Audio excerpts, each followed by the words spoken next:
When I was in my early 20s, I loved going to the pub and telling people over a pint of beer that I wanted to get paid to write, that I wanted to become an author. They'd say things to me like, "That's fantastic, Brian, but what are you going to write?" I never really had a good answer for them because I didn't know what I wanted to write either.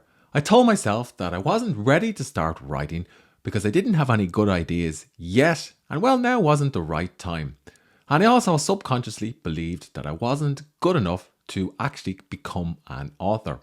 I was buying into some of the most common myths about creativity. In this video, I'm going to debunk 7 of the most common myths about creativity, which new writers and aspiring authors will often come across. Hope you enjoy the content in this video. If you do, hit thumbs up. And to get more videos like this, don't forget to subscribe to the channel. Myth number 1. I'm not ready. Many writers who want to start a blog or get paid to write online or publish a book believe they're not ready to start just yet. They'll say things like, "Look, now's not the right time. I've too much on with work or with family or with day-to-day life." Now they might have a lot on, but here's the thing, believing that you don't have enough time to write or to start on your important creative projects is a myth because of Parkinson's law. This is a law from the world of economics. It basically says that work expands to consume all of the hours available to it, and it applies to creative work. Could you apply a creative constraint to take into account Parkinson's law? A couple of years ago, I was an avid video gamer. I loved playing the latest games on Xbox 360, but I also wanted to start writing books, and I also wanted to start writing online.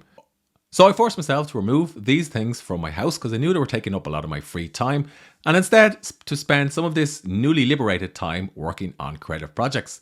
It wasn't easy at first, but I think the first step was asking, what am I wasting time on, and how can I use this time more effectively for creative work?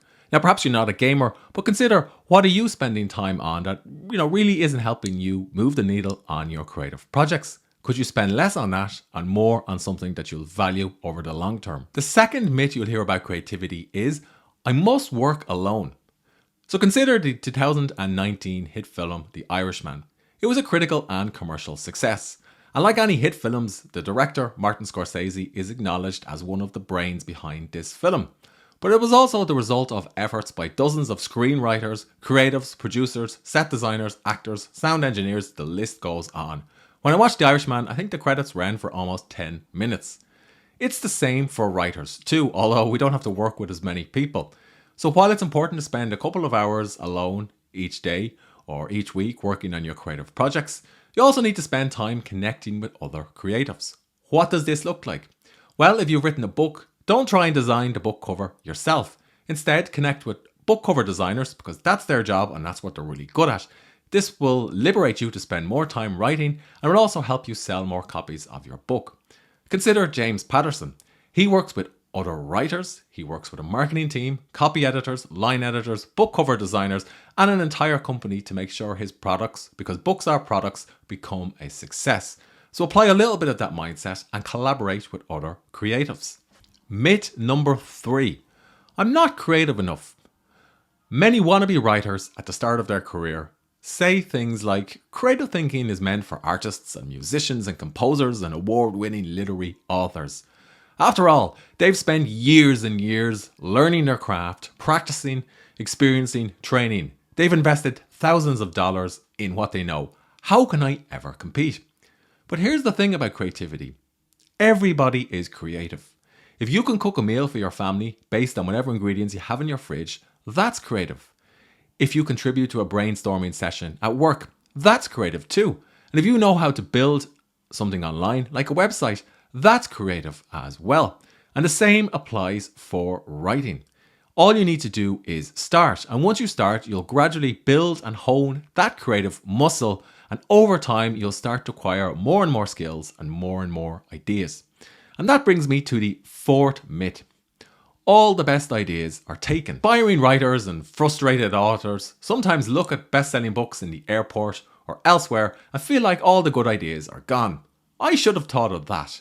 They look at a popular film like The Irishman or read the latest book from James Patterson or buy a literary novel and say to themselves, "Oh, I could have written that, but now it's too late." These writers and creatives are waiting for a Eureka moment. But here's the thing.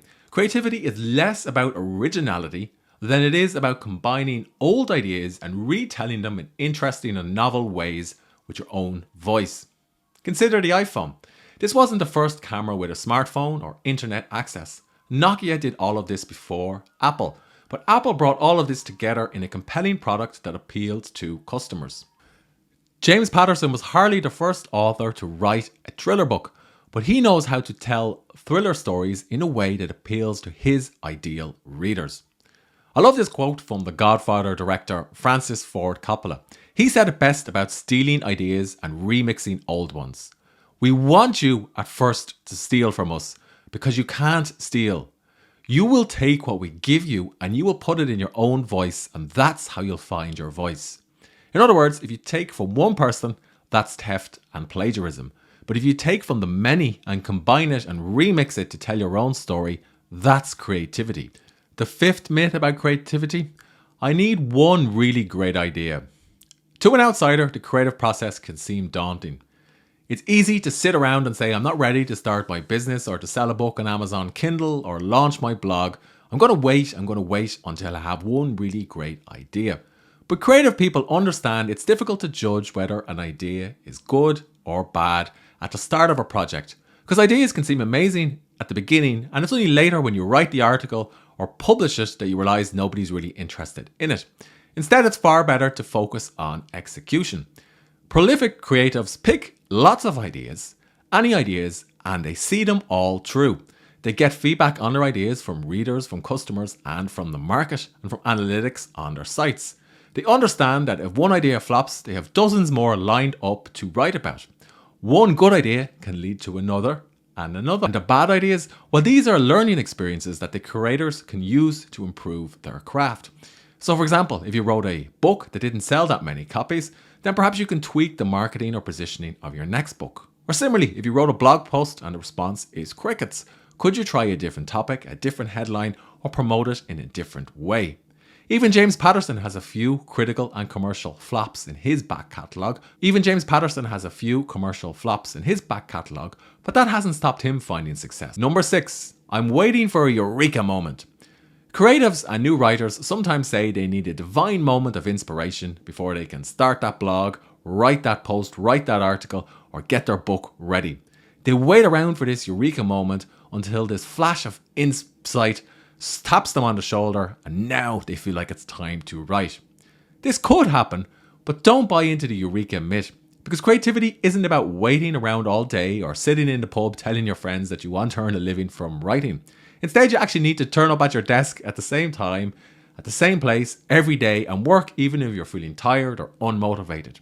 Some days a good idea will arrive, on other days it won't.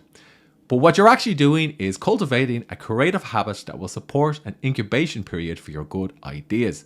So even if you feel like it wasn't a productive day, you're still could be reaping the benefits of what you did today, tomorrow. I love this quote from the English playwright and novelist William Somerset Maugham. He said, I write only when inspiration strikes. Fortunately, it strikes every morning at 9 o'clock sharp. The 7th myth about creativity: I need the right tool. Check out the Become a Writer Today channel. You'll see that I love writing tools. I use them, I try them out, I review them, and I test them. But I've discovered this about writing tools: the tool should always support the process, not the other way around. If you find yourself saying things like, I can't write my book because my laptop is on the fritz, or I can't start writing articles for my new content website because I don't have the right SEO tool just yet, or I can't really start outlining a new video because I got to work late and my microphone isn't good enough in the office, then what you're doing is procrastinating about having the right tool. But the thing is, constraints, and that includes a tool, can help rather than hinder the creative process. So use whatever writing tools you have at your disposal, use whatever resources you have, and you'll naturally figure out how to use them. That's time far better spent than watching endless tutorials on YouTube and saving up money to get the right tool before you actually start that creative venture. The tools will teach you how to use them if you use them for what they're meant for. Creativity is an ambiguous concept, and that may explain why there are so many myths and misconceptions about the creative process. But if you're a writer, Turn up early, turn up often, and turn up consistently. Work on what you have with what you've got when you can. And ship. Ship and press publish or submit repeatedly. Concentrate on publishing as much as possible until you get your content flywheel moving. I have another video on the channel which you should check out if you want to learn about that concept. Keep doing so until you get meaningful feedback from readers, followers, subscribers, and customers of your books. Use lessons from past creative projects, whether they were a success or a failure, to figure out what to do more or less of. Hope you enjoyed the content in this video, all about some of the myths about creativity. I've other resources about creativity, articles that I wrote some time ago, which I'll put in the section below this video. If you did like this video as well, don't forget to hit thumbs up because it does help me grow the channel. And if you want to get more videos like this, then don't forget to subscribe.